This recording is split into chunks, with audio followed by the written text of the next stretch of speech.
Hello, this is Coping with Donald. I'm Phil. It's still Monday, the 17th of February. Happy holidays, Washington/Lincoln, to the working people out there. Hope you're enjoying a day off if you were allowed to get one. I wasn't going to make another video. I'm doing this because some man apparently, I'm not really sure what point he was trying to make, but he brought up how he remembers walking in the 1950s to school and not being afraid. I guess crime. My earliest memories are the mid 1960s, basically. A little bit before, and of course after. And this is not an all-inclusive list, but I can tell you some of the things I remember from the 1960s. A couple of things. Before I do that, I just want to make a quick note. This is about the goat that's in Mar-a-Lago right now. It's a stuffed goat or a piñata goat, fake goat.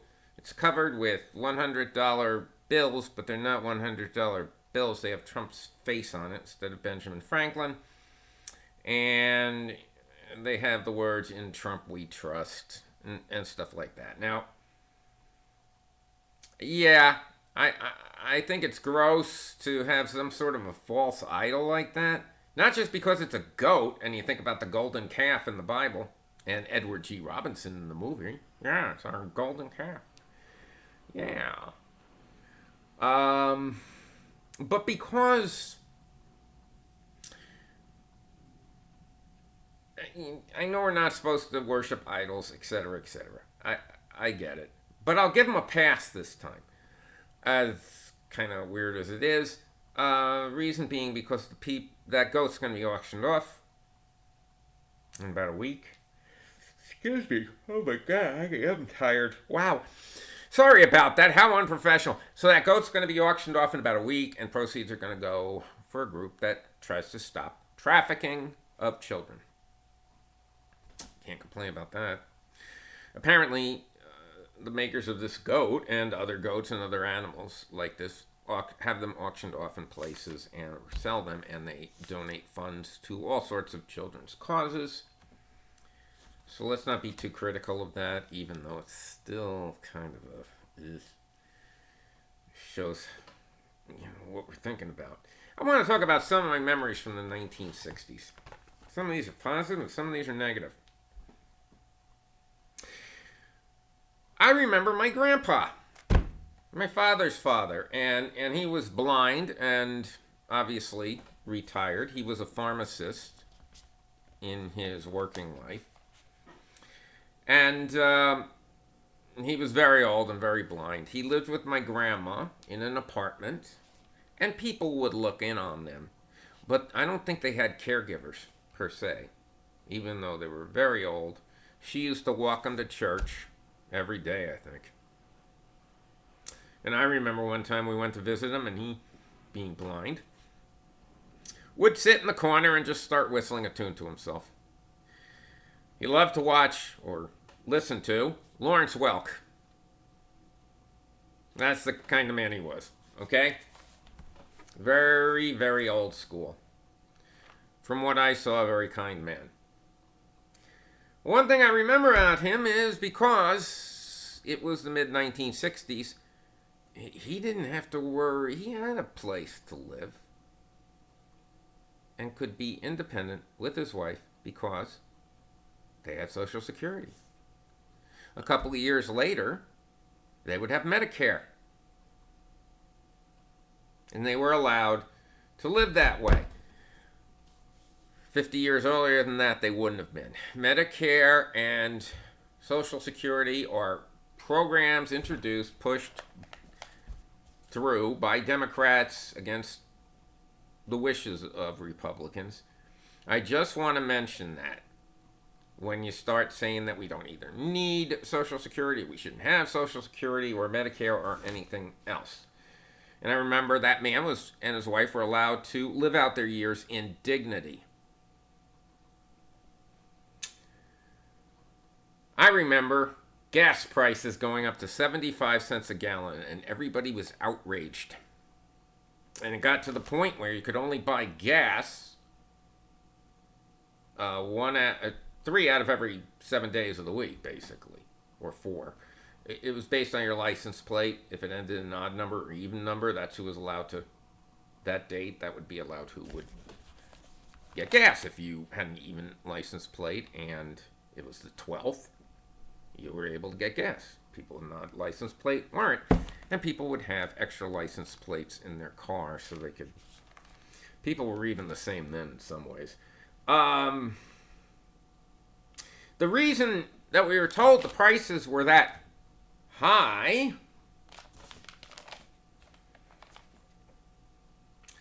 was because we were running out of oil. That's what we were told. We were running out of oil. Therefore, they had to be that high. This is the first big lie that I can remember that I was aware of. Of course, I wasn't aware of it till years later. But it was the first big lie foisted upon me in my very young life. When I used to go to church, I would admit that I would sleep a lot in church.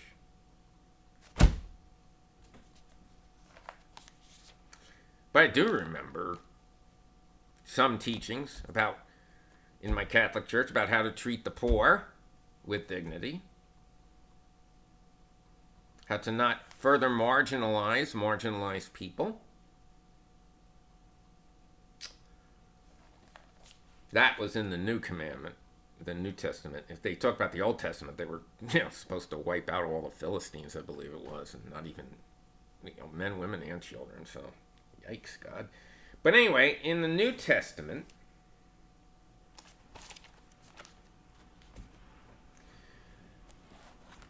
there were definite teachings that were pushed. We weren't taught. We weren't told we were going to go to hell, so to speak. We were told not to do things. But I don't remember people saying things like, if you vote this way, you're going to hell. If you don't see gays as an abomination of God and an insult to God, you're going to hell. There was none of that. And I'm sure that gay people existed back then, and people knew about it. I didn't, but I'm sure that they were. We lived in a very white suburb. And actually, it was really more middle class than we should have been. My father worked a lot of hours and struggled very many years to keep us there. But I remember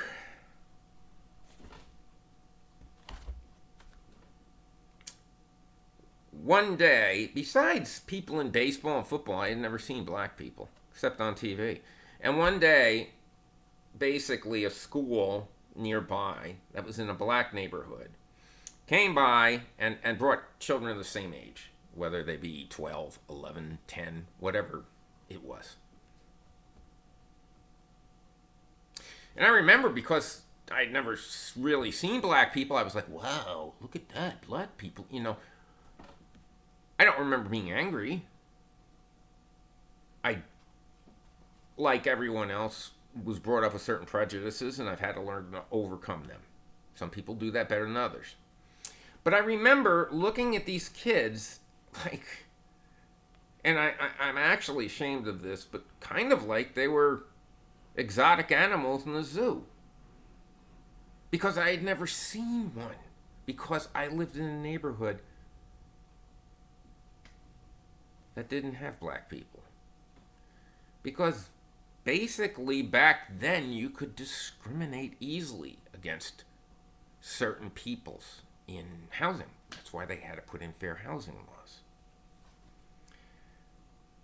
And while I was looking at these children as oddities, rather than fellow children, which, by the way, as I said, I am deeply ashamed of, one thing I remember was how white and big their eyes were. Those kids had very big eyes, I think, because they were scared and didn't feel like they belonged and felt the weight of all the eyes on them. I think they were scared. Nowadays, that makes me very sad. That's what I don't want this country to return to.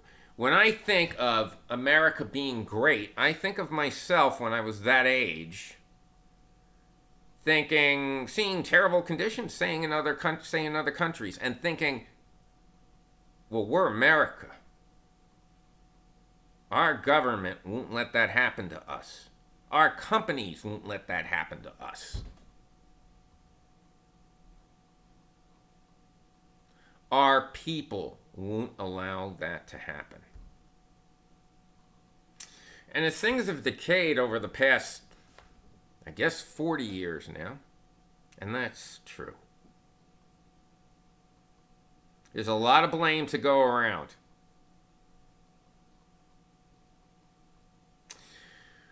But I do know that having new Jim Crow laws or a white ethnic cleansing of others does not make us the greatest country in the world again. There's nothing again about it. Nothing great again about it. It's frightening. It has very bad historical precedents. It's dangerous. And let's try to keep a level head and not go down that route again. I didn't even mention women, actually. I did get to go to college with young women that were encouraged to go to college, that were encouraged to make something out of themselves, to be the best they could. And I bet you those people grew up to be happier than the generation that was my parents, the women of that generation, my mother, who clearly felt completely unfulfilled by being at home, which is what they're trying to tell women to do again. I believe in freedom, real freedom, not bullying. I believe in inclusion, not exclusion. And like I said, the 60s fell short.